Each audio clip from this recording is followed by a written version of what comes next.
Hello students, आज ਅਸੀਂ ਕਰਨ ਜਾ ਰਹੇ ਹਾਂ ਲੈਸਨ 8th। ਇੱਕ ਪੋਇਮ ਹੈ I am writing a letter. ਮੈਂ ਇੱਕ ਚਿੱਠੀ ਲਿਖ ਰਿਹਾ ਹਾਂ। ਸੋ ਇਹਦੀ ਪ੍ਰੀ ਰੀਡਿੰਗ ਕਰ ਲਈਏ। ਪ੍ਰੀ ਰੀਡਿੰਗ ਚ ਕੀ ਕਰਾਂਗੇ, ਕੁਝ ਨਵੇਂ ਵਰਡ ਸਿੱਖਾਂਗੇ, ਉਹਨਾਂ ਦੇ मीनिंग, ਪ੍ਰੋਨਾਂਸੀਏਸ਼ਨ ਤੇ ਉਹਨਾਂ ਦੇ ਸਪੈਲਿੰਗਸ। ਫਰਸਟ, ਕਲੀਅਰਲੀ, ਸਾਫ਼-ਸਾਫ਼। Second, anxious. ਐਂਕਸ਼ੀਅਸ ਹੁੰਦਾ ਕਾਲਾ ਪੈ ਜਾਣਾ, ਉਤੇਜਿਤ ਹੋ ਜਾਣਾ, ਠੀਕ। ਟਰੈਵਲਸ, ਯਾਤਰਾ ਕਰਦੀ ਹੈ ਜਾਂ ਯਾਤਰਾ ਕਰਦਾ ਹੈ। ਬਲੋਟ ਤੋਂ ਭਾਵ ਹੁੰਦਾ ਹੈ ਧੱਬਾ, ਕੋਈ ਦਾਗ ਲੱਗ ਜਾਣਾ ਜਾਂ ਸਿਆਹੀ ਲੱਗ ਜਾਣੀ, ਜਿਹਨੂੰ ਆਪਾਂ ਇੰਕ ਬਲੋਟ ਕਹਿੰਦੇ ਆ, ਠੀਕ। ਇਨਵੈਲਪ, ਲਿਫਾਫਾ। ਟਰਨ ਓਵਰ ਹੁੰਦਾ ਪਲਟਾ ਦੇਣਾ, ਪੇਜ ਪਰਤਾ ਦੇਣਾ, ਠੀਕ, ਉਹਨੂੰ ਕਹਿੰਦੇ ਨੇ turn over. Let us read the poem. Start. Poem ਦਾ ਨਾਮ ਹੈ I am writing a letter। I am writing a letter। ਮੈਂ ਇੱਕ ਚਿੱਠੀ ਲਿਖ ਰਿਹਾ ਹਾਂ। To send by the evening post। ਜਿਹੜੀ ਕਿ ਮੈਂ ਚਾਹੁੰਦਾ ਹਾਂ ਕਿ ਇਹ ਸ਼ਾਮ ਦੀ ਡਾਕ ਦੇ ਨਾਲ ਰਵਾਨਾ ਕਰ ਦਵਾਂ। It is to the person। ਇਹ ਉਸ ਵਿਅਕਤੀ ਲਈ ਹੈ I care for the most। ਜਿਹਦੀ ਮੈਂ ਬਹੁਤ ਜ਼ਿਆਦਾ ਪਰਵਾਹ ਕਰਦਾ ਹਾਂ, ਧਿਆਨ ਰੱਖਦਾ ਹਾਂ। Write the date clearly। ਤਰੀਕ ਨੂੰ ਸਾਫ਼-ਸਾਫ਼ ਲਿਖਦੇ ਹੋਏ and put the right address। ਅਤੇ ਉਸ ਉੱਤੇ ਠੀਕ ਪਤਾ ਲਿਖਦੇ ਹੋਏ and begin। ਅਤੇ ਸ਼ੁਰੂ ਕਰਦਾ ਹਾਂ dearest ਮੰਮੀ, ਕਿ ਸਭ ਤੋਂ ਪਿਆਰੇ ਮੰਮੀ। Did anyone guess? ਕਿ ਕੋਈ ਹੁਣ ਅੰਦਾਜ਼ਾ ਲਗਾ ਸਕਦਾ ਹੈ? My new pen travels slowly। ਮੇਰਾ ਨਵਾਂ ਪੈਨ ਹੌਲੀ-ਹੌਲੀ ਚੱਲਦਾ ਹੈ all down the long sheet। ਇਸ ਲੰਬੀ ਸ਼ੀਟ ਦੇ ਉੱਤੇ because I'm so anxious। ਕਿਉਂਕਿ ਮੈਂ ਬਹੁਤ ਉਤੇਜਿਤ ਹਾਂ, ਮੈਂ ਬਹੁਤ excited ਹਾਂ to keep it all neat। ਕਿ ਇਸ ਸਾਰੀ ਚਿੱਠੀ ਨੂੰ ਮੈਂ ਬਹੁਤ ਸੋਹਣਾ ਬਣਾ ਸਕਾਂ। I carefully blot it। blot it ਮਤਲਬ ਮੈਂ ਇਸ ਉੱਤੇ ਸ਼ਾਹੀ ਬਹੁਤ ਆਰਾਮ ਦੇ ਨਾਲ ਚਲਾ ਰਹੀ ਹਾਂ, ਯਾਨੀ ਪੈਨ ਬਹੁਤ ਆਰਾਮ ਦੇ ਨਾਲ ਇਸ ਉੱਤੇ ਚਲਾ ਰਹੀ ਹਾਂ। to dry up the ink। ਇਸ ਇੰਕ ਦੇ ਸੁੱਕਣ ਤੱਕ। such nice blotting paper। ਇਹ ਇੰਨਾ ਅੱਛਾ blotting paper ਹੈ। ਸੋ blotting paper ਕਿਹੜਾ ਹੁੰਦਾ, ਜਿਹੜਾ ਸ਼ਾਹੀ ਨੂੰ ਸੋਖ ਲੈਂਦਾ ਹੈ। the color is pink। ਤੇ ਇਸ blotting paper ਦਾ ਕਲਰ ਕੀ ਹੈ, pink. I turn the page over। ਮੈਂ ਪੇਜ ਨੂੰ ਮੋੜਦਾ ਹਾਂ and on goes my pen। ਅਤੇ ਉੱਥੇ ਮੇਰਾ ਪੈਨ ਚੱਲਦਾ ਰਹਿੰਦਾ ਹੈ till lastly come kisses। there's just room for 10। ਤਦ ਤੱਕ, ਅਖੀਰ ਤੱਕ ਚੱਲਦਾ ਰਹਿੰਦਾ ਹੈ ਜਦ ਤੱਕ ਉੱਥੇ 10 kisses ਦੀ ਜਗ੍ਹਾ ਨਹੀਂ ਬਚ ਜਾਂਦੀ। ਯਾਨੀ ਮੈਂ ਆਪਣੇ ਮੰਮੀ ਨੂੰ kisses ਭੇਜਦਾ, ਕਿੰਨੀਆਂ, 10। the envelopes ready। ਹੁਣ ਚਿੱਠੀ ਨੂੰ ਭੇਜਣ ਵਾਲਾ ਲਿਫਾਫਾ ਤਿਆਰ ਹੈ। I put the stamp on। ਮੈਂ ਇਸ ਉੱਤੇ ਟਿਕਟਾਂ ਲਗਾਉਂਦਾ ਹਾਂ and run to the post box। ਅਤੇ ਪੋਸਟ ਬਾਕਸ ਵੱਲ ਭੱਜਦਾ ਹਾਂ and now it has gone। ਅਤੇ ਹੁਣ ਇਹ ਜਾ ਚੁੱਕੀ ਹੈ। ਓਕੇ ਜੀ, ਇਹ ਸੀ ਸਾਡੀ ਪੋਇਮ written by ਮਾਰਗਰੇਟ ਜੀ ਰੋਡਸ। ਆਓ ਹੁਣ ਕੁਝ ਪੋਸਟ ਰੀਡਿੰਗ ਕਰੀਏ, ਵੋਕੈਬਲਰੀ ਨੂੰ ਐਕਸਪੈਂਡ ਕਰੀਏ। Let's do activity second, make meaningful sentences of the following words. ਹੁਣ ਆਪਾਂ ਇਹਨਾਂ ਦੇ ਸੈਂਟੈਂਸਸ ਬਣਾਉਣੇ ਨੇ ਇਹਨਾਂ ਨੀਚੇ ਲਿਖੇ ਹੋਏ ਸ਼ਬਦਾਂ ਦੇ। ਪਹਿਲਾ, ਐਂਕਸ਼ੀਅਸ ਕੀ ਹੁੰਦਾ, ਉਤੇਜਿਤ, ਠੀਕ ਹੈ। I am quite anxious। ਮੈਂ ਕਾਫੀ ਐਂਕਸ਼ੀਅਸ ਹਾਂ। Second, envelope। The letter is in an envelope। Third, blotting paper। It is a fine blotting paper। Activity third, question answers। Who is the poet writing the letter to? Poet किन्नू चिट्ठी लिख रहा है। The poet is writing the letter to his mother।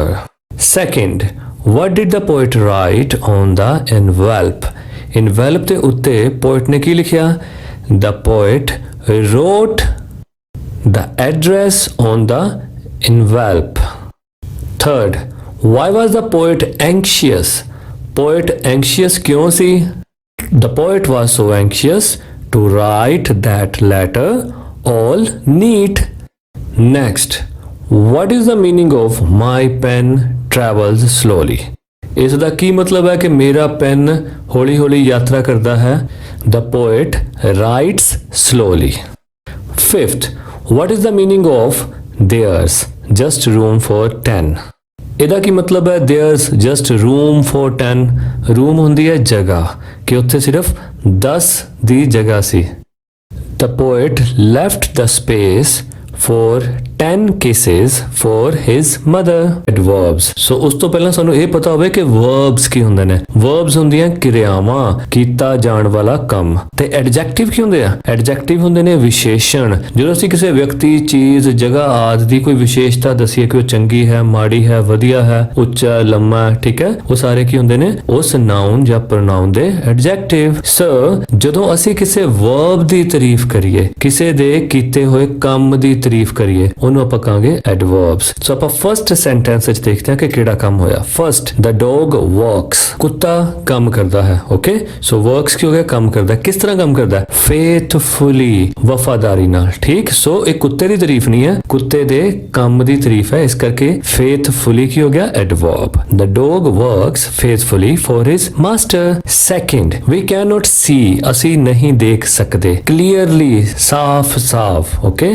ਹੁਣ ਸਾਡੇ ਬਾਰੇ ਨਹੀਂ ਕਿਹਾ ਜਾ ਰਿਹਾ, ਸਾਡੇ ਦੇਖਣ ਬਾਰੇ ਕਿਹਾ ਜਾ ਰਿਹਾ ਕਿ ਅਸੀਂ ਸਾਫ਼-ਸਾਫ਼ ਦੇਖ ਸਕਦੇ ਹਾਂ ਕਿ ਨਹੀਂ ਦੇਖ ਸਕਦੇ। ਇਹਨਾਂ ਨੇ ਕਿਹਾ we can not see clearly. Okay, so clearly ਕੀ ਹੋ ਗਿਆ? ਐਡਵਰਬ। ਇਨ ਦ ਡਾਰਕ, ਹਨੇਰੇ ਵਿੱਚ। The old man is walking slowly, slowly ਕੀ ਹੋ ਗਿਆ? Adverb. Please do the work carefully, ਕਿਰਪਾ ਕਰਕੇ ਕੰਮ ਧਿਆਨ ਨਾਲ ਕਰੋ। ਕੇਅਰਫੁਲੀ ਕੀ ਹੋ ਗਿਆ? ਐਡਵਰਬ। ਓਕੇ, ਜਿੰਨੇ ਵੀ ਅੰਡਰਲਾਈਨਡ ਵਰਡਸ ਹੈ ਇਹ ਸਾਰੇ ਕੀ ਨੇ? ਐਡਵਰਬਸ। ਆਓ ਅਸੀਂ ਹੁਣ ਕੁਝ ਐਡਵਰਬਸ ਇਹਨਾਂ ਵਿੱਚ ਵੀ ਦੇਖੀਏ। ਫਰਸਟ, ਦ ਡੌਗ ਬਾਰਕਡ ਲਾਊਡਲੀ, ਲਾਊਡਲੀ ਕੀ ਹੋਇਆ? ਐਡਵਰਬ। ਦ ਬॉय ਟਾਕਡ ਰੂਡਲੀ, ਰੂਡਲੀ ਕੀ ਹੁੰਦਾ? ਬੁਰੀ ਤਰ੍ਹਾਂ। ਦ ਚਾਈਲਡ ਕ੍ਰਾਈਡ ਬਿਟਰਲੀ, ਬਿਟਰਲੀ ਵੀ ਹੁੰਦਾ ਬੁਰੀ ਤਰ੍ਹਾਂ, ਫੁੱਟ-ਫੁੱਟ ਕੇ ਰੋਣਾ। ਠੀਕ ਹੈ, ਬੱਚਾ ਬੁਰੀ ਤਰ੍ਹਾਂ ਰੋਇਆ। We sleep early at night, early. Okay, adverb. The king treated his people kindly, ਰਾਜੇ ਨੇ ਆਪਣੇ ਲੋਕਾਂ ਨਾਲ ਦਿਆਲਤਾ ਪੂਰਵਕ ਵਿਵਹਾਰ ਕੀਤਾ। ਕਾਈਂਡਲੀ। ਓਕੇ, ਸੋ ਐਕਟੀਵਿਟੀ 4 ਚ ਅਸੀਂ ਦੇਖਦੇ ਹਾਂ you have learned some ly words, such words are called adverbs। ਹੁਣ ਤੁਸੀਂ ਲੀ ਵਾਲੇ words ਦੇਖੇ, ly ਵਾਲੇ words ਦੇਖੇ, ਇਹਨਾਂ words ਨੂੰ ਕਹਿੰਦੇ ਹਾਂ adverbs। An adverb is a word that tells us more about a verb। Okay, ਜੋ ਅਸੀਂ ਪਹਿਲਾਂ ਕਿਹਾ ਕਿ ਜਿਹੜੇ ਕਿ ਸਾਨੂੰ verb ਬਾਰੇ ਹੋਰ ਦੱਸਦੇ ਹਨ। The function of adverbs is to add the meaning to the verb। So ਇਹਨਾਂ adverbs ਦਾ ਕੰਮ ਕੀ ਹੈ ਕਿ ਕਿਰਿਆ ਦੇ ਅਰਥਾਂ ਨੂੰ ਹੋਰ ਸਾਰਥਕ ਕਰਨਾ, ਵਧੀਆ ਦੱਸ ਦੇਣਾ ਵੀ ਇਹ ਕਿਰਿਆ ਕਿਸ ਤਰ੍ਹਾਂ ਹੋ ਰਹੀ ਹੈ। ਐਡਵਰਬਸ ਹੋਰ ਕਾਹਦੇ ਵਾਸਤੇ ਯੂਜ਼ ਹੁੰਦੇ ਹਨ? ਵਰਬ ਨੂੰ ਮੋਡੀਫਾਈ ਕਰਨ ਲਈ। Adverbs are used to modify a verb, an adjective or another adverb that is attached to। So adverbs ਕਾਹਦੇ ਵਾਸਤੇ ਹੁੰਦੇ ਨੇ? ਕਿਰਿਆ ਵਿਸ਼ੇਸ਼ਣ ਅਤੇ ਹੋਰ ਦੂਜੇ ਕਿਰਿਆ ਵਿਸ਼ੇਸ਼ਣਾਂ ਨੂੰ, ਯਾਨੀ ਐਡਵਰਬਸ ਨੂੰ ਮੋਡੀਫਾਈ ਕਰਨ ਲਈ, ਉਹਨਾਂ ਦਾ ਮੀਨਿੰਗ ਹੋਰ ਕਲੀਅਰ ਕਰਨ ਲਈ। ਓਕੇ, ਜਿੱਦਾਂ ਕਲੀਅਰ, ਇਹ ਹੁਣ ਕੀ ਹੈ? ਕਲੀਅਰ ਐਡਜੈਕਟਿਵ ਹੈ। ਹੁਣ ਇਹਨੂੰ ਜੇ ਮੋਡੀਫਾਈ ਕਰਨਾ ਹੋਵੇ ਬਾय ਐਡਿੰਗ ਲੀ, ਓਕੇ, ਇਹ ਕੀ ਬਣ ਜਾਏਗਾ? Clearly. Clearly is an adverb, ਕਿਉਂਕਿ ਇਹਨਾਂ ਲੀ ਲੱਗ ਗਿਆ, ਇਸ ਕਰਕੇ ਕਲੀਅਰ ਦਾ ਐਡਵਰਬ ਕੀ ਬਣ ਗਿਆ? ਕਲੀਅਰਲੀ। ਸੋ ਜਿਹੜੇ ਸ਼ਬਦ ਨਾਲ ly ਲੱਗ ਜਾਵੇ, ਉਸ ਵਾਕ ਵਿੱਚ ਸੈਂਟੈਂਸ ਦਾ ਫੋਕਸ ਕਿਹਦੇ ਤੇ ਹੋ ਜਾਂਦਾ? ਕੰਮ ਦੇ ਉੱਤੇ। ਓਕੇ, ਕਿ ਉਹ ਕੰਮ ਕਿਹੜੇ ਢੰਗ ਨਾਲ ਕੀਤਾ ਗਿਆ। ਠੀਕ ਹੈ, ਨੈਕਸਟ ਐਡਜੈਕਟਿਵਸ। ਐਡਜੈਕਟਿਵਸ ਜਿਵੇਂ ਪਹਿਲਾਂ ਦੱਸਿਆ, ਉਹ ਕੀ ਹੁੰਦੇ ਨੇ? ਵਿਸ਼ੇਸ਼ਣ, ਨਾਉਨ ਜਾਂ ਪ੍ਰੋਨਾਉਨ ਦੀ ਕੋਈ ਵਿਸ਼ੇਸ਼ਤਾ ਦੱਸਦੇ ਹੋਣ, ਉਹਨਾਂ ਨੂੰ ਆਪਾਂ ਕੀ ਕਹਿੰਦੇ ਆ? ਐਡਜੈਕਟਿਵ। ਐਗਜ਼ਾਮਪਲਸ ਦੇਖਦੇ ਹਾਂ। ਹੀ ਇਜ਼ ਅ ਟਾਲ ਬॉय, ਉਹ ਇੱਕ ਲੰਮਾ ਲੜਕਾ ਹੈ। Reena is a rich girl, Reena ਇੱਕ ਅਮੀਰ ਲੜਕੀ ਹੈ। I have a warm blanket, warm ਕੀ ਹੁੰਦਾ? ਨਿੱਘਾ, ਤੇ ਬਲੈਂਕਟ ਕੰਬਲ, ਮੇਰੇ ਕੋਲ ਇੱਕ ਨਿੱਘਾ ਕੰਬਲ ਹੈ। Harry is a strong boy, Harry ਇੱਕ ਤਾਕਤਵਰ ਲੜਕਾ ਹੈ। Strong. Activity 5, give any 5 describing words from the poem and write them in the space provided। ਹੁਣ ਆਪਾਂ ਪੋਇਮ ਵਿੱਚੋਂ ਡਿਸਕ੍ਰਾਈਬਿੰਗ ਵਰਡਸ ਦੇਖਣੇ ਨੇ। ਡਿਸਕ੍ਰਾਈਬਿੰਗ ਹੁੰਦੇ ਨੇ ਕਿਸੇ ਵੀ ਚੀਜ਼ ਬਾਰੇ ਜਾਣਕਾਰੀ ਦੇਣ ਵਾਲੇ ਸ਼ਬਦ, ਡਿਸਕ੍ਰਾਈਬਿੰਗ ਵਰਡਸ। ਠੀਕ ਹੈ, ਉਹ ਪੋਇਮ ਚ ਆਪਾਂ ਦੇਖਣੇ ਨੇ। And write them in the space provided, ਅਤੇ ਜਿਹੜੀ ਸਪੇਸ ਦਿੱਤੀ ਗਈ ਹੈ ਉਹਦੇ ਵਿੱਚ ਉਹ ਲਿਖਣੇ ਹਨ। also write the word that it describes, ਤੇ ਉਹ ਵੀ ਵਰਡ ਲਿਖਣਾ ਹੈ ਜਿਹੜੇ ਵਰਡ ਨੂੰ ਉਸ ਡਿਸਕ੍ਰਾਈਬਿੰਗ ਵਰਡ ਨੇ ਡਿਸਕ੍ਰਾਈਬ ਕੀਤਾ ਹੈ। ਠੀਕ ਹੈ ਜੀ। ਫੋਰ ਐਗਜ਼ਾਮਪਲ, ਜਿਵੇਂ ਉਦਾਹਰਨ ਦੇ ਤੌਰ ਤੇ once there was a big green tree, ਇੱਕ ਵਾਰ ਦੀ ਗੱਲ ਹੈ ਕਿ ਇੱਕ ਵੱਡਾ ਹਰਾ ਦਰਖਤ ਸੀ। little boy played under its cool shade, ਛੋਟਾ ਬੱਚਾ ਇਸ ਦੀ ਠੰਡੀ ਛਾਂ ਹੇਠਾਂ ਖੇਡਦਾ ਸੀ। ਹੁਣ ਇਹਦੇ ਵਿੱਚ ਡਿਸਕ੍ਰਾਈਬਿੰਗ ਵਰਡ ਕਿਹੜਾ ਹੈ ਤੇ ਉਹ ਡਿਸਕ੍ਰਾਈਬ ਕਿਹਨੂੰ ਕਰ ਰਿਹਾ, ਉਹ ਆਪਾਂ ਨੀਚੇ ਐਗਜ਼ਾਮਪਲ ਚ ਦੇਖਦੇ ਹਾਂ। ਫਰਸਟ, ਜਿਸ ਤਰ੍ਹਾਂ ਲਿਖਿਆ ਬਿਗ, ਬਿਗ ਕੀ ਸੀ? ਟਰੀ। ਓਕੇ, ਲਿਟਲ, ਲਿਟਲ ਕੌਣ ਸੀ? ਬॉय। ਕੂਲ, ਠੰਡਾ ਜਾਂ ਠੰਡੀ, ਕੀ ਸੀ? ਸ਼ੇਡ, ਛਾਂ। ਇਸੇ ਤਰ੍ਹਾਂ ਦੇ ਵਰਡਸ ਅਸੀਂ ਪੋਇਮ ਵਿੱਚੋਂ ਲੱਭਣੇ ਹਨ ਤੇ ਇਹ ਦੱਸਣਾ ਹੈ ਕਿ ਉਹ ਕਿਸ ਨੂੰ ਡਿਸਕ੍ਰਾਈਬ ਕਰ ਰਹੇ ਸਨ। ਸੋ ਫੋਰਥ ਕਿਹੜਾ ਹੋਏਗਾ? ਰਾਈਟ। ਤੇ ਕਿਹਨੂੰ ਡਿਸਕ੍ਰਾਈਬ ਕਰ ਰਹੇ ਸਨ? ਐਡਰੈਸ ਨੂੰ। Right address. ਨੈਕਸਟ, ਲੌਂਗ, ਲੰਬੀ। ਸੋ ਡਿਸਕ੍ਰਾਈਬਿੰਗ ਵਰਡ ਹੋ ਗਿਆ ਲੌਂਗ, ਤੇ ਕਿਹੜਾ ਵਰਡ ਸੀ ਜਿਹਨੂੰ ਡਿਸਕ੍ਰਾਈਬ ਕਰ ਰਿਹਾ ਸੀ? Sheet, long sheet. So next describing word ਹੋ ਗਿਆ ਨਾਈਸ, ਤੇ ਕਿਹਨੂੰ ਡਿਸਕ੍ਰਾਈਬ ਕਰ ਰਿਹਾ? ਬਲੌਟਿੰਗ ਪੇਪਰ ਨੂੰ। ਉਸ ਤੋਂ ਅਗਲਾ ਪਿੰਕ, ਪਿੰਕ ਵੀ ਕਿਹੜਾ ਸੀ? Blotting paper. Okay, let us learn some more adjectives and then we will continue with adverbs. ਆਓ ਹੁਣ ਥੋੜੇ ਜਿਹੇ ਐਡਜੈਕਟਿਵਸ ਹੋਰ ਸਿੱਖ ਲੈਂਦੇ ਆ, ਫਿਰ ਉਸ ਤੋਂ ਬਾਅਦ ਅਸੀਂ ਐਡਵਰਬਸ ਨੂੰ ਜਾਰੀ ਰੱਖਾਂਗੇ as can be scene in the activity above, ਜਿਹੜੇ ਕਿ ਉੱਪਰਲੀ ਐਕਟੀਵਿਟੀ 'ਚ ਦੇਖੇ ਜਾ ਸਕਦੇ ਹਨ। ਦ ਡਿਸਕ੍ਰਾਈਬਿੰਗ ਵਰਡ ਲਿਟਲ ਡਿਸਕ੍ਰਾਈਬਸ ਅ ਨਾਊਨ ਬॉय, ਕਿ ਜਿਹੜਾ ਡਿਸਕ੍ਰਾਈਬਿੰਗ ਵਰਡ ਹੈ ਲਿਟਲ, ਉਹ ਕਿਹਨੂੰ ਡਿਸਕ੍ਰਾਈਬ ਕਰ ਰਿਹਾ? ਬॉय ਨੂੰ। It adds to the quality of the noun, ਇਹ ਨਾਊਨ ਦੀ ਵਿਸ਼ੇਸ਼ਤਾ ਦੱਸਦਾ ਹੈ। Describing words are called adjectives, ਤੇ ਇਹੋ ਜਿਹੇ ਡਿਸਕ੍ਰਾਈਬਿੰਗ ਵਰਡਸ ਜਿਹੜੇ ਕਿ ਨਾਊਨ ਬਾਰੇ ਕੁਝ ਦੱਸਦੇ ਹਨ ਉਹਨਾਂ ਨੂੰ ਆਪਾਂ ਕਹਿੰਦੇ ਹਾਂ adjectives. There can be other describing words before boy also. Boy ਤੋਂ ਪਹਿਲਾਂ ਵੀ ਕਈ ਡਿਸਕ੍ਰਾਈਬਿੰਗ ਵਰਡਸ ਹਨ, ਜਿੱਦਾਂ ਕਿ such as fat, short, tall, good, bad, big, etc. ਸੋ ਇਹ ਵੀ ਸਾਰੇ ਕੀ ਨੇ? ਡਿਸਕ੍ਰਾਈਬਿੰਗ words. all these are adjectives, ਇਹ ਸਾਰੇ ਐਡਜੈਕਟਿਵਸ ਹਨ। Okay, activity 6 make sentences about yourself using adjectives। ਹੁਣ ਅਸੀਂ ਆਪਣੇ ਆਪ ਐਡਜੈਕਟਿਵਸ ਵਰਤਨੇ ਨੇ ਤੇ ਇਹਨਾਂ ਦੇ ਸੈਂਟੈਂਸ ਬਣਾਉਣੇ ਹਨ। ਸਟਾਰਟ ਕਿੱਦਾਂ ਕਰਨਾ? ਮਾਈ ਨੇਮ ਇਜ਼, ਆਪਣਾ ਨਾਮ ਲਿਖ ਦਿਓ, ਜਿਵੇਂ ਮੈਂ ਲਿਖਿਆ my name is Paramjot Singh. I am a student, I live in city, I have a small house, it is very beautiful house, I study in a government senior secondary school, it is a big school in my city, my school has many tall and green trees। okay, so ਇਹ ਸਾਰੇ ਕੀ ਨੇ ਜੋ ਇਹਦੇ ਚਾਹੇ ਨੇ? adjectives। adjectives can be used to compare the qualities in a person, animal or a thing। so adjectives ਆਪਾਂ ਉਦੋਂ ਵੀ use ਕਰਦੇ ਆ ਜਦੋਂ ਇੱਕ ਦੂਜੇ ਦੀਆਂ ਕੁਆਲਿਟੀਆਂ ਨੂੰ ਕੰਪੇਅਰ ਕਰਨਾ ਹੁੰਦਾ, ਠੀਕ ਹੈ, ਮਿਲਾਣਾ ਹੁੰਦਾ ਹੈ। Examples, Harry is a strong boy, Harry ਇੱਕ ਤਗੜਾ ਲੜਕਾ ਹੈ। ਸੈਕਿੰਡ ਕੀ ਹੋਇਆ? Monu is stronger than Harry, ਕਿ ਮੋਨੂ ਹੈਰੀ ਤੋਂ ਵੀ ਸਟਰੋਂਗਰ ਹੈ। ਵਿਕੀ ਇਜ਼ ਦ ਸਟਰੋਂਗੈਸਟ, ਵਿਕੀ ਸਭ ਤੋਂ ਸਟਰੋਂਗ ਹੈ। ਠੀਕ ਹੈ, ਸੋ ਇਹ ਤਿੰਨ ਡਿਗਰੀਜ਼ ਕਿਹੜੀਆਂ ਹੋ ਗਈਆਂ? Strong, stronger, strongest. Okay, the word strong is a quality. So word ਜਿਹੜਾ ਸਟਰੋਂਗ ਹੈ ਉਹ ਕੀ ਹੋਇਆ? ਕੁਆਲਿਟੀ ਹੋ ਗਈ, एडजेक्टिव हो गया। Monu is stronger than Harry means Monu is more strong than Harry, Monu Harry तो ज्यादा तगड़ा है। Vicky is the strongest, Vicky सब तो ज्यादा बलवान है, means that Vicky is stronger than both Harry and Monu, कि विकी हैरी ते मोनू तो भी तगड़ा है। ठीक है, in the sentences above there is a comparison of the quality that is strong. So उपरले सेंटेंसेस ਅਸੀਂ ਦੇਖਦੇ ਹਾਂ ਕਿ ਇੱਕ ਕੁਆਲਿਟੀ ਨੂੰ ਲੈ ਕੇ ਤਿੰਨਾਂ ਵਿੱਚ ਕੰਪੈਰੀਜ਼ਨ ਹੋਇਆ, ਉਹ ਕੁਆਲਿਟੀ ਕਿਹੜੀ ਸੀ? ਸਟਰੋਂਗ, ਕਿ ਕੌਣ ਕਿੰਨਾ ਤਾਕਤਵਰ ਹੈ। In English grammar it is called degrees of comparison. So ਇਸੇ ਹੀ ਚੀਜ਼ ਨੂੰ ਇੰਗਲਿਸ਼ ਦੀ ਗ੍ਰਾਮਰ 'ਚ ਕੀ ਕਹਿੰਦੇ ਹਨ? Degrees of comparison. Okay, it means that two or more things or people are compared for having a quality and to assess who has more of that quality। ਇਹਦਾ ਮਤਲਬ ਇਹ ਹੁੰਦਾ ਹੈ ਕਿ ਲੋਕਾਂ ਅਤੇ ਚੀਜ਼ਾਂ ਵਿੱਚ ਜਿਹੜੀ ਉਹਨਾਂ 'ਚ ਕੁਆਲਿਟੀ ਹੈ ਉਹਨੂੰ ਕੰਪੇਅਰ ਕਰਨਾ ਤੇ ਇਹ ਦੇਖਣਾ ਕਿ ਉਹ ਕੁਆਲਿਟੀ ਕਿਹਦੇ 'ਚ ਜ਼ਿਆਦਾ ਹੈ ਤੇ ਕਿਹਦੇ ਵਿੱਚ ਘੱਟ ਹੈ। ਠੀਕ, let us look at the following 3 tables। ਹੁਣ ਨਿਚਲੇ 3 tables ਦੇਖਦੇ ਹਾਂ। The tables show the degree of comparison in different types of adjectives। ਇਹ tables ਕੀ show ਕਰਦੇ ਹਨ? अलग-अलग degrees of comparison। so first ਕੀ ਹੈ? positive, second ਕੀ ਹੈ? comparative, तीसरी है superlative। positive मतलब first degree, comparative मतलब second degree, superlative मतलब third degree। strong, stronger, strongest। kind, kinder, kindest। long, longer, longest। small, smaller, smallest। sweet, sweeter, sweetest। tall, taller, tallest। young, younger, youngest। fat, fatter, fattest। slim, slimmer, slimmest। deep, deeper, deepest। Okay, ਹੁਣ ਆਪਾਂ ਕੁਝ ਇਹੋ ਜਿਹੇ ਵੀ ਦੇਖਦੇ ਹਾਂ ਜਿਹਦੇ ਵਿੱਚ more ਤੇ most ਦੀ ਵਰਤੋਂ ਹੁੰਦੀ ਹੈ। beautiful, more beautiful, most beautiful। active, more active, most active। helpful, more helpful, most helpful। careful, more careful, most careful। attractive, more attractive, most attractive। popular, more popular, most popular।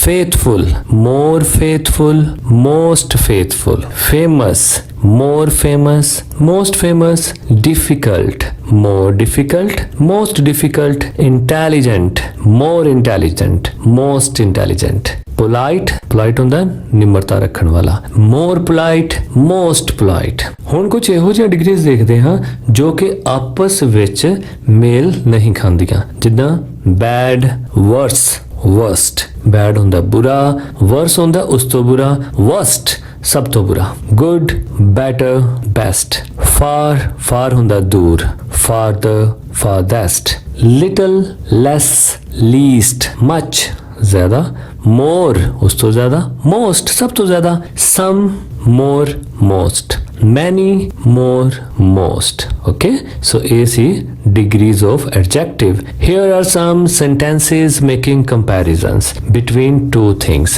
Fill in the blanks with the most suitable form of the adjective given in the bracket। so ਇੱਥੇ ਹੁਣ comparison ਕਰਨਾ, comparison ਜਦੋਂ ਦੋ ਚੀਜ਼ਾਂ ਦੇ ਵਿੱਚ ਹੋਏਗਾ ਉਦੋਂ second degree ਲੱਗੇਗੀ, ਠੀਕ ਹੈ। so ਇੱਥੇ ਦੇਖਦੇ ਹਾਂ ਕਿਹੋ ਜਿਹੇ comparison ਦੀ ਗੱਲ ਕੀਤੀ ਹੈ। first, my room is bigger than yours, तेरे नालों ज़्यादा bigger है। Sachin's score is better than Sehwag's। The Pacific Ocean is deeper than the Arctic Ocean। The Arctic Ocean is colder than the Indian Ocean।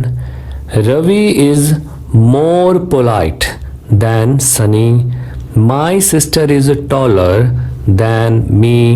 A rose is more beautiful than a marigold। The earth is larger than the moon। An ounce is less than a pound। Learning Mandarin is more difficult than learning English। Activity 8. Complete the following sentences by using the correct form of adjective given in bold। ਸੋ ਇਹਦੇ 'ਚ ਜਿਹੜੇ ਸ਼ਬਦ bold ਕਰਕੇ ਦਿੱਤੇ ਹੋਏ ਹਨ ਉਹਨਾਂ ਦੀ ਆਪਾਂ ਕਰੈਕਟ ਫਾਰਮ ਲਗਾਣੀ ਹੈ, ਯਾਨੀ ਡਿਗਰੀਜ਼ ਲਗਾਣੀਆਂ ਹਨ ਕਿ ਉੱਥੇ ਕਿਹੜੀ ਲੱਗੇਗੀ। ਐਗਜ਼ਾਮਪਲਸ ਦਿੱਤੀ ਹੋਈ ਹੈ, ਆਈ ਹੈਵ ਅ ਫਾਸਟ ਕਾਰ, ਮੇਰੇ ਕੋਲ ਇੱਕ ਤੇਜ਼ ਚੱਲਣ ਵਾਲੀ ਕਾਰ ਹੈ, but my friends car is foster. ਠੀਕ ਹੈ, ਵੀ ਜਿਹੜੀ ਮੇਰੇ ਫਰੈਂਡ ਕੋਲ ਕਾਰ ਹੈ ਉਹ ਮੇਰੀ ਕਾਰ ਨਾਲੋਂ ਵੀ ਫਾਸਟ ਹੈ। ਆ ਜਾਓ ਹੁਣ ਆਪਾਂ ਸ਼ੁਰੂ ਕਰੀਏ। First, this is a nice dog। ਇਹ nice dog ਹੈ। It's much nicer than my friend's dog। Second, here is Lakshmi। Lakshmi ਇੱਥੇ ਹੈ। She is 5 years old। ਉਹ 5 ਸਾਲਾਂ ਦੀ ਹੈ। Her brother Ram is 10। ਉਸਦਾ brother Ram 10 ਸਾਲ ਦਾ ਹੈ। Ram is older, means ਕਿ Ram ਜ਼ਿਆਦਾ ਵੱਡਾ ਹੈ। Okay। Third, Anita has an interesting hobby। Anita ਕੋਲ ਇੱਕ ਬੜੀ ਰੋਚਕ hobby ਹੈ, but my sister has the most interesting hobby in the world। ਠੀਕ ਹੈ, ਜਿੱਥੇ the ਲੱਗ ਜਾਵੇ ਉਹਦੇ ਨਾਲ ਆਪਾਂ third degree ਲਗਾਉਂਦੇ ਹਾਂ। okay, but my sister has the most interesting hobby in the world। Fourth, last holiday I read a good book। पिछली छुट्टी मैं एक अच्छी किताब पढ़ी। My father gave me an even better book last weekend। ਪਿਛਲੇ ਹਫਤੇ ਦੇ ਆਖਰੀ ਦਿਨ ਵਿੱਚ ਮੇਰੇ ਪਿਤਾ ਨੇ ਉਸ ਤੋਂ ਵੀ ਵਧੀਆ ਮੈਨੂੰ ਇੱਕ ਕਿਤਾਬ ਦਿੱਤੀ। ਠੀਕ ਹੈ, even better। Fifth, school is boring। school boring ਹੈ, but homework is more boring than school।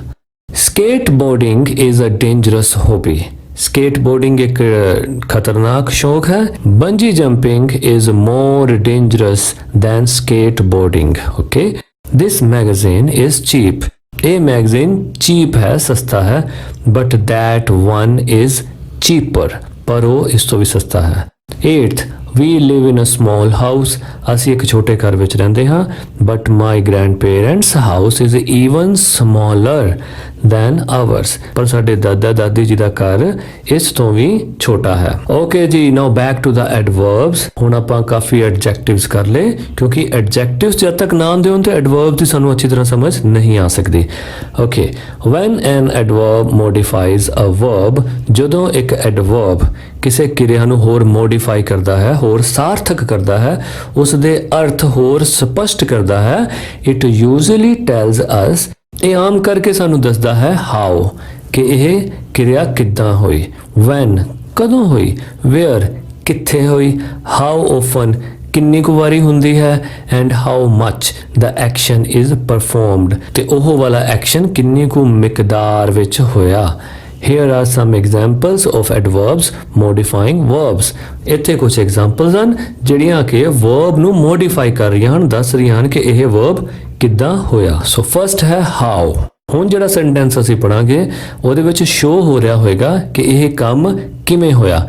He ਕ੍ਰੋਸਡ the road, ਉਸਨੇ ਰੋਡ ਪਾਰ ਕੀਤੀ। ਹੁਣ ਕਿਸ ਤਰ੍ਹਾਂ ਕੀਤੀ, ਕਿਵੇਂ ਕੀਤੀ? ਕੁਇਕਲੀ, ਤੇਜ਼ੀ ਨਾਲ। ਓਕੇ, ਇਹ ਕੀ ਹੋ ਗਿਆ? ਐਡਵਰਬ। ਸੈਕਿੰਡ ਵਿੱਚ ਕੀ ਦੱਸ ਰਹੇ ਨੇ? ਵੈਨ, ਕਿ ਉਹ ਕਦੋਂ ਹੋਇਆ। ਸ਼ੀ ਰੈਨ ਅ ਰੇਸ, ਉਹ ਇੱਕ ਰੇਸ ਭੱਜੀ, ਉਸਨੇ ਇੱਕ ਰੇਸ 'ਚ ਪਾਰਟਿਸਿਪੇਟ ਕੀਤਾ। ਹੁਣ ਕਦੋਂ ਕੀਤਾ? ਯੈਸਟਰਡੇ। ਓਕੇ, ਵੈਨ ਹੈ ਨਾ, ਕਦੋਂ। ਯੈਸਟਰਡੇ ਕੀ ਹੋ ਗਿਆ? ਐਡਵਰਬ। ਥਰਡ ਵੇਅਰ, ਕਿੱਥੇ, ਉਹ ਕੰਮ ਕਿੱਥੇ ਹੋਇਆ। ਹੁਣ ਕੰਮ ਕਿਹੜਾ ਹੋਇਆ? ਹੀ ਸੈਟ, ਉਹ ਬੈਠਿਆ। ਕਿੱਥੇ ਬੈਠਿਆ? ਹੇਅਰ। ਸੋ ਹੇਅਰ ਕੀ ਹੋ ਗਿਆ? ਐਡਵਰਬ। ਫੋਰਥ ਹਾਊ ਔਫਨ, ਕਿ ਕਦ ਕਦ ਇਹ ਹੁੰਦਾ ਹੈ। Okay, she goes for a jog, ਉਹ ਹੌਲੀ ਹੌਲੀ ਭੱਜਣ ਲਈ ਜਾਂਦੀ ਹੈ। ਉਹ ਭੱਜਣ ਕਿੰਨੀ ਵਾਰ ਜਾਂਦੀ ਹੈ? How often? ਡੇਲੀ, ਯਾਨੀ ਰੋਜ਼ ਜਾਂਦੀ ਹੈ। ਫਿਫਥ ਹਾਊ ਮੱਚ, ਕਿੰਨੀ ਮਿਕਦਾਰ ਵਿੱਚ ਉਹ ਕੰਮ ਹੁੰਦਾ। ਮਾਈ ਟਾਈਮਿੰਗ ਇਨ ਦਾ 100 ਮੀਟਰ ਰੇਸ ਵਾਜ਼ ਦਾ ਫਾਸਟੈਸਟ, ਕਿ ਮੇਰੀ ਜਿਹੜੀ 100 ਮੀਟਰ ਰੇਸ ਦੀ ਟਾਈਮਿੰਗ ਹੈ ਉਹ ਸਭ ਤੋਂ ਜ਼ਿਆਦਾ ਫਾਸਟੈਸਟ ਹੈ। ਠੀਕ ਹੈ, ਹਾਊ ਮੱਚ ਹੈ ਯਾਨੀ ਕਿਤਨੀ ਹੈ। ਓਕੇ, ਸੋ ਐਕਟੀਵਿਟੀ 9 ਵਿੱਚ ਅਸੀਂ ਕੀ ਕਰਾਂਗੇ? ਅਸੀਂ ਐਡਵਰਬਸ ਨੂੰ ਅੰਡਰਲਾਈਨ ਕਰਾਂਗੇ। Let's start. Sunita kept her bag carefully, carefully ਕੀ ਹੋ ਗਿਆ? Very good. Second, Urmil walks gracefully, gracefully. Okay, the police took timely action, timely. ये सारे की ने adverbs. Fourth, Harish always wakes up at 5 o'clock. Always. I came home early from the office. Early आ गया, ठीक। Sixth, I checked my purse thoroughly. Thoroughly की होंदा? पूरी तरह। ओके, थॉरली एडवर्ब हो गया। But could not find the pen, पर वो मैं पेन नहीं लभ सकी। Seventh, please come quietly in my room, कृपा करके मेरे रूम विच चुप चपीते आओ। सोरेज की हो गया? क्वाइटली। ही वॉकड स्लोली, ओहो हौली हौली तुरया। सोच स्लोली की हो गया? Adverb. After the operation, operation तो बाद। Where did you go yesterday, तू कल कितने गया सी। सो इत्थे क्या गया? येस्टरडे। ओके, कदों दी गल है ना। येस्टरडे की हो गया? Adverb. Write clearly, clearly adverb हो गया। Okay, activity 10, adverbs add to the meaning of a verb.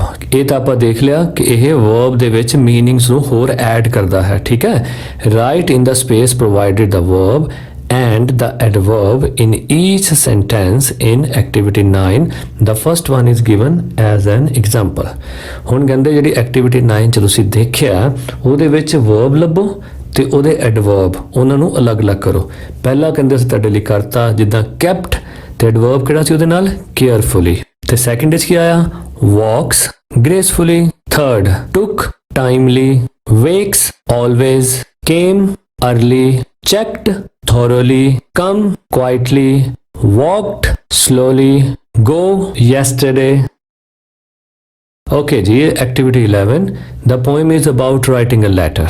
Write the steps of writing a letter mentioned in the poem. One is done for you. ਹੁਣ ਆਪਾਂ steps ਲਿਖਣੇ ਨੇ ਇੱਕ letter ਨੂੰ right ਕਰਨ ਦੇ, ਇੱਕ ਤੁਹਾਡੇ ਲਈ ਲਿਖ ਦਿੱਤਾ ਗਿਆ। ਸਭ ਤੋਂ ਪਹਿਲਾਂ ਕੀ ਹੈ? ਰਾਈਟਿੰਗ ਦਾ ਡੇਟ ਕਲੀਅਰਲੀ। ਸੋ ਜੋ ਆਪਾਂ ਨੂੰ ਪੋਇਮ ਵਿੱਚ ਸਟੈਪ ਦਿੱਤੇ ਹਨ ਉਹ ਆਪਾਂ ਇੱਥੇ ਸਟੈਪ ਲਿਖ ਦੇਣੇ ਹਨ। ਠੀਕ ਹੈ, ਫਸਟ ਸਾਡੇ ਲਈ ਹੋ ਗਿਆ ਕਿ ਰਾਈਟਿੰਗ ਦਾ ਡੇਟ ਕਲੀਅਰਲੀ। ਓਕੇ, ਸੈਕਿੰਡ ਕੀ ਹੋਏਗਾ? ਪੁੱਟ ਦਾ ਰਾਈਟ ਐਡਰੈਸ। ਉਸ ਤੋਂ ਬਾਅਦ ਬੋਡੀ ਆਫ ਦਾ ਲੈਟਰ, ਕਿ ਆਪਾਂ ਲੈਟਰ ਵਿੱਚ ਕੀ ਲਿਖਿਆ ਉਹ ਸਾਰਾ ਕੁਝ। ਠੀਕ ਹੈ, write cleanly the body of the letter. Okay, so ਜੋ ਉਹਦੇ ਵਿੱਚ ਲਿਖਣਾ ਉਹ ਅਸੀਂ ਕਲੀਨਲੀ ਲਿਖਣਾ ਹੈ। ਬੋਡੀ ਆਫ ਦਾ ਲੈਟਰ ਹੁੰਦਾ ਜੋ ਅਸੀਂ ਲੈਟਰ ਵਿੱਚ ਲਿਖਣਾ ਹੈ। ਉਸ ਤੋਂ ਬਾਅਦ ਐਂਡਿੰਗ ਆਫ ਲੈਟਰ, ਫਿਰ ਐਨਵੈਲਪ ਇਟ। ਐਨਵੈਲਪ ਇਟ ਹੁੰਦਾ ਹੈ, ਇਸ ਨੂੰ ਐਨਵੈਲਪ ਵਿੱਚ ਪਾ ਦਿਓ। ਪੁੱਟ ਦਾ ਸਟੈਂਪ ਔਨ ਤੇ ਲਾਸਟ ਵਿੱਚ ਕੀ ਕਰਾਂਗੇ? ਪੋਸਟ ਇਟ, ਇਸ ਨੂੰ ਪੋਸਟ ਕਰ ਦਿਓ। Okay, activity 12, practise speaking the following words with your teacher. Stress the letters in the capitals more than others in each word. ਹੁਣ ਆਪਾਂ ਇਹ ਵਰਡਸ ਸਿੱਖਣੇ ਹਨ, ਕਿੱਦਾਂ ਬੋਲਣੇ ਹਨ, ਤੇ ਜਿਹੜੇ ਲੈਟਰ ਕੈਪੀਟਲ ਨੇ ਉਹਨਾਂ ਨੂੰ ਅਸੀਂ ਜ਼ਿਆਦਾ ਜ਼ੋਰ ਲਾ ਕੇ ਬੋਲਣਾ ਦੂਜੇ ਵਰਡਸ ਦੇ ਮੁਕਾਬਲੇ। ਹਾਂਜੀ, ਫਸਟ ਲੈਟਰ। ਸੋ ਇਹਨੂੰ ਲੈਟਰ ਨਹੀਂ ਕਹਿਣਾ, ਆਰ ਸਾਇਲੈਂਟ ਰੱਖਣਾ, ਲੈਟਰ। ਸੋ ਇਹਦੇ 'ਚ ਜ਼ਿਆਦਾ ਜ਼ੋਰ ਕਿੱਥੇ ਲੱਗਿਆ? ਐਲ ਤੇ ਈ ਦੇ ਵਿੱਚ। ਅੱਗੇ ਪੀ ਤੇ ਓ ਤੇ ਜ਼ਿਆਦਾ ਜ਼ੋਰ ਲਾਣਾ। Post, third most. So English ਵਿੱਚ ਕੀ ਹੁੰਦਾ ਕਿ ਜੋ ਆਖਰੀ ਵਰਡ ਹੁੰਦਾ ਉਹ ਜਾਂ ਤਾਂ ਛੱਡਤਾ ਜਾਂਦਾ ਜਾਂ ਬਹੁਤ ਹਲਕਾ ਜਿਹਾ ਉਹਨੂੰ ਟੱਚ ਦਿੱਤਾ ਜਾਂਦਾ, ਠੀਕ ਹੈ। ਪੰਜਾਬੀ ਵਿੱਚ ਇਸ ਤੋਂ ਉਲਟਾ, ਪੰਜਾਬੀ ਚ ਅਸੀਂ ਅਖੀਰਲਾ ਵਰਡ ਜ਼ਿਆਦਾ ਜ਼ੋਰ ਨਾਲ ਬੋਲਦੇ ਹਾਂ, ਜਿਵੇਂ ਅੱਜ, ਕੱਲ, ਕੁਰਸੀ, ਠੀਕ ਹੈ। ਪਰ ਇੰਗਲਿਸ਼ ਉਲਟਾ, ਇਸ ਕਰਕੇ ਕਈ ਵਾਰ ਸਾਨੂੰ ਦਿੱਕਤ ਆਉਂਦੀ ਹੈ। ਜਦੋਂ ਅਸੀਂ ਇੰਗਲਿਸ਼ ਨੂੰ ਵੀ ਪੰਜਾਬੀ ਚ ਬੋਲਣ ਦੀ ਕੋਸ਼ਿਸ਼ ਕਰਦੇ ਹਾਂ ਫਿਰ ਥੋੜਾ ਅਜੀਬ ਤਾਂ ਲੱਗਦਾ ਹੈ, ਓਕੇ। ਜਿਵੇਂ ਪੋਸਟ, ਜਿਵੇਂ ਅਸੀਂ ਕਹੀਏ ਸਕੂਲ, ਰੋਡ, ਓਕੇ, ਡਰਾਈਵਰ। ਸੋ ਇਹਨਾਂ ਨੂੰ ਇੰਗਲਿਸ਼ ਕਿੱਦਾਂ ਬੋਲਾਂਗੇ? Driver, road, school. ਸੋ ਆਖਰੀ ਵਰਡ ਜਿਹੜਾ ਉੱਥੇ ਘੱਟ ਜ਼ੋਰ ਦੇਣਾ ਹੈ। Third most. Fourth person, so RH silent कर देना। Fifth address। Sixth begin। Seventh travels। Eighth anxious। Ninth envelope। Okay ji, learning to write। Do you know human beings have progressed so much and animals have not? ਕੀ ਤੁਹਾਨੂੰ ਪਤਾ ਹੈ ਕਿ ਮਨੁੱਖ ਬਹੁਤ ਜ਼ਿਆਦਾ ਤਰੱਕੀ ਕਰ ਚੁੱਕੇ ਹਨ ਅਤੇ ਜਾਨਵਰ ਨਹੀਂ। It is because humans have language, animals do not। ਇਹ ਤਾਂ ਹੈ ਕਿ ਮਨੁੱਖਾਂ ਦੇ ਕੋਲ ਭਾਸ਼ਾ ਹੈ ਤੇ ਜਾਨਵਰਾਂ ਕੋਲ ਨਹੀਂ ਹੈ। Human language has no limits। ਮਨੁੱਖੀ ਭਾਸ਼ਾ ਦੀ ਕੋਈ ਸੀਮਾ ਨਹੀਂ ਹੈ। You can make an infinite number of sentences।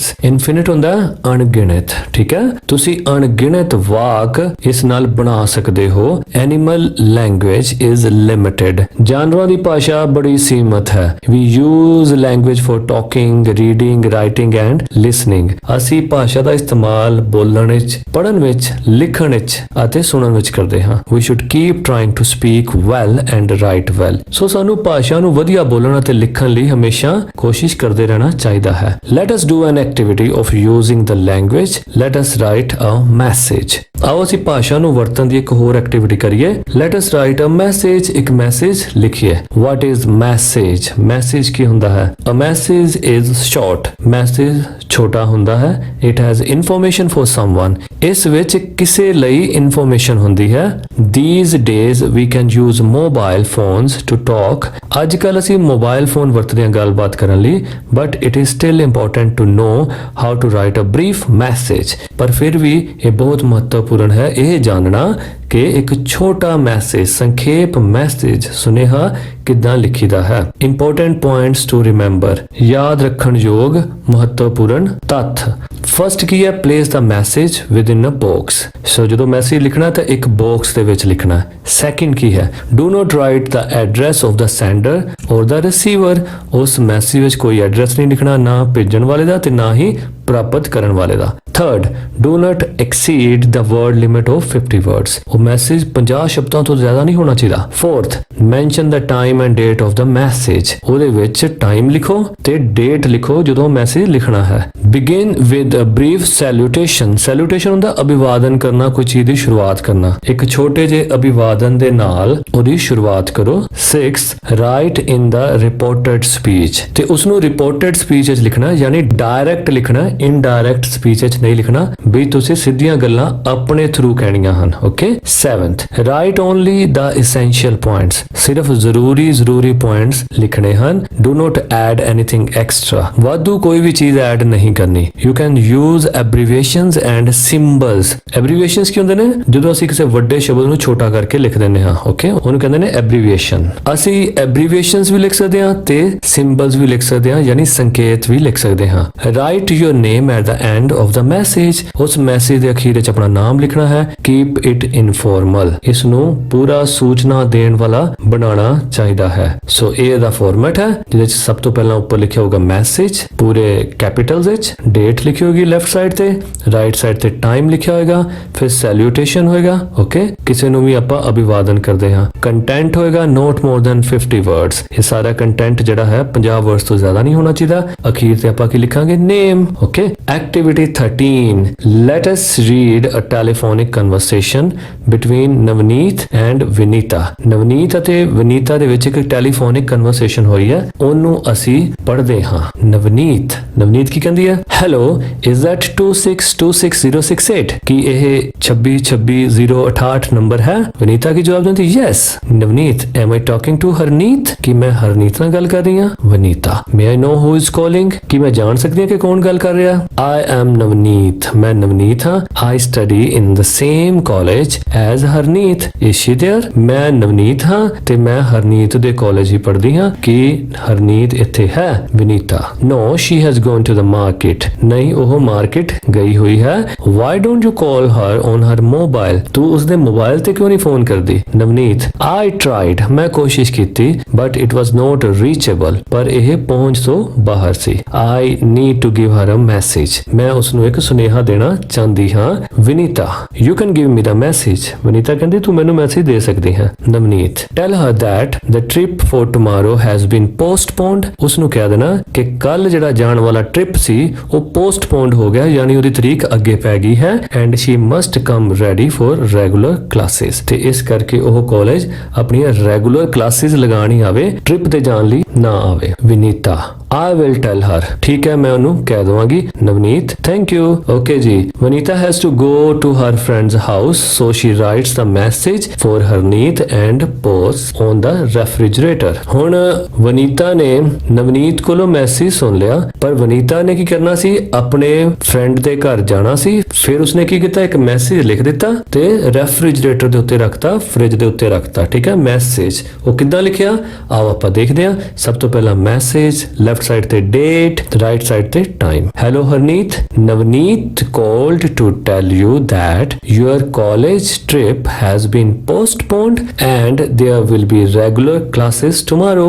Vinita, so ਇਹ ਮੈਸੇਜ ਜਿਹੜਾ ਸੀ ਉਹਨੇ ਇੱਕ ਬਣਾ ਕੇ ਦੇ ਦਿੱਤਾ ਤਾਂ ਕਿ ਉਹ ਆਵੇ ਤੇ ਪੜ੍ਹ ਲਵੇ। ਠੀਕ, ਸੋ ਇਹਦੇ ਵਿੱਚ ਦੇਖੋ ਜੋ ਜ਼ਰੂਰੀ ਇਨਫੋਰਮੇਸ਼ਨ ਸੀ ਉਹ ਇਹਦੇ ਚ ਆ ਗਈ ਤੇ ਬਹੁਤ ਇਹਨੂੰ ਛੋਟਾ ਜਿਹਾ ਕਰਕੇ ਮੈਸੇਜ ਬਣਾਤਾ। ਕਿਹੜੀਆਂ ਚੀਜ਼ਾਂ ਦਾ ਧਿਆਨ ਰੱਖਿਆ? ਸਭ ਤੋਂ ਪਹਿਲਾਂ ਮੈਸੇਜ, ਫਿਰ ਇਹਨੂੰ ਸਾਰੇ ਮੈਸੇਜ ਨੂੰ ਇੱਕ ਬਾਕਸ ਵਿੱਚ ਵੀ ਪਾਇਆ, ਲੈਫਟ ਸਾਈਡ ਤੇ ਡੇਟ ਲਿਖੀ, ਉਸ ਤੋਂ ਬਾਅਦ ਰਾਈਟ ਸਾਈਡ ਤੇ ਟਾਈਮ ਲਿਖਤਾ, ਫਿਰ ਸਟਾਰਟਿੰਗ ਜਿਹੜੀ ਕੀਤੀ ਹੈ ਸੈਲੂਟੇਸ਼ਨ ਨਾਲ ਕੀਤੀ ਹੈ, ਅਭਿਵਾਦਨ ਨਾਲ ਕੀਤੀ, ਹੈਲੋ ਹਰਨੀਤ ਕਿਹਾ ਹਨਾ। ਉਸ ਤੋਂ ਬਾਅਦ ਉਹਦੀ ਬੋਡੀ ਲਿਖੀ, ਫਿਰ ਅਖੀਰ ਤੇ ਜਿੰਨੇ ਉਹ ਮੈਸੇਜ ਲਿਖਿਆ ਉਹਦਾ ਨਾਮ ਆ ਗਿਆ। ਓਕੇ ਜੀ, ਹੁਣ ਆਪਾਂ ਇੱਕ ਐਕਸਰਸਾਈਜ਼ ਆਪ ਕਰਦੇ ਹਾਂ। ਉਹ ਐਕਸਰਸਾਈਜ਼ ਕਿਹੜੀ ਹੋਏਗੀ ਕਿ you are the principal of a school. ਤੁਸੀਂ ਸਕੂਲ ਦੇ ਪ੍ਰਿੰਸੀਪਲ ਹੋ। You have received a phone call. ਤੁਸੀਂ ਇੱਕ ਫੋਨ ਕਾਲ ਸੁਣਦੇ ਹੋ ਫਰੋਮ ਅ ਸਟੂਡੈਂਟਸ ਫਾਦਰ, ਇੱਕ ਲੜਕੇ ਦੇ ਪਿਤਾ ਕੋਲੋਂ। The name of the student is Amarinder. ਉਸ ਸਟੂਡੈਂਟ ਦਾ ਨਾਮ ਕੀ ਹੈ? Amarinder. He studies in 6th class. ਉਹ 6ਵੀਂ ਕਲਾਸ ਵਿੱਚ ਪੜ੍ਹਦਾ ਹੈ। ਹਿਜ਼ ਫਾਦਰ ਹੈਜ਼ ਸੈਡ, ਉਸਦੇ ਪਿਤਾ ਨੇ ਕਿਹਾ, that Amarinder's grandmother is not well, ਕਿ ਅਮਰਿੰਦਰ ਦੇ ਦਾਦੀ ਮਾਂ ਦੀ ਤਬੀਅਤ ਠੀਕ ਨਹੀਂ ਹੈ। And he should reach home quickly, ਤੇ ਉਸ ਨੂੰ ਜਲਦੀ ਘਰ ਪਹੁੰਚ ਜਾਣਾ ਚਾਹੀਦਾ ਹੈ। Write a message for the student. ਹੁਣ ਇਹੀ ਮੈਸੇਜ ਤੁਸੀਂ ਸਟੂਡੈਂਟ ਲਈ ਲਿਖਣਾ ਹੈ। The message is to be sent him in the class. ਉਹ ਮੈਸੇਜ ਜਿਹੜਾ ਹੈ ਕਲਾਸ ਵਿੱਚ ਭੇਜਣਾ ਹੈ। ਠੀਕ ਹੈ, ਕਿਸ ਤਰ੍ਹਾਂ ਕਰੋਗੇ? ਸਭ ਤੋਂ ਪਹਿਲਾਂ ਉੱਪਰ ਮੈਸੇਜ ਲਿਖੋਗੇ, ਵੈਰੀ ਗੁੱਡ। ਲੈਫਟ ਸਾਈਡ ਤੇ ਕੀ ਲਿਖੋਗੇ? ਡੇਟ, ਰਾਈਟ ਸਾਈਡ ਤੇ ਟਾਈਮ। ਓਕੇ, ਹੁਣ ਆਪਾਂ ਸੈਲੂਟੇਸ਼ਨ ਸ਼ੁਰੂ ਕਰਾਂਗੇ। Dear Amarinder, your father called to tell you that your grandmother is not well and you should reach home quickly। ਇਹ ਵਾਲਾ ਮੈਸੇਜ ਅਮਰਿੰਦਰ ਤੱਕ ਕਿਸਨੇ ਪਹੁੰਚਾਇਆ? ਪ੍ਰਿੰਸੀਪਲ ਨੇ। ਠੀਕ ਹੈ, ਸੋ ਨੀਚੇ ਕੀ ਲਿਖੋਗੇ? ਪ੍ਰਿੰਸੀਪਲ। ਸੋ ਇਹ ਸੀ ਮੈਸੇਜ ਰਾਈਟਿੰਗ। ਉਮੀਦ ਹੈ ਤੁਹਾਨੂੰ ਇਹ ਪਸੰਦ ਆਈ ਹੋਏਗੀ ਤੇ ਨਵਾਂ ਕੁਝ ਨਾ ਕੁਝ ਸਿੱਖਣ ਨੂੰ ਜ਼ਰੂਰ ਮਿਲਿਆ ਹੋਵੇਗਾ। ਸੋ ਮਿਲਦੇ ਹਾਂ ਇਹੋ ਜਿਹੀ ਹੋਰ ਅਗਲੀ ਇਨਫੋਰਮੇਟਿਵ ਵੀਡੀਓ ਵਿੱਚ। ਤਦ ਤੱਕ ਮੈਨੂੰ ਦਿਓ ਇਜਾਜ਼ਤ। ਮੈਂ Paramjot Singh. Thank you very much.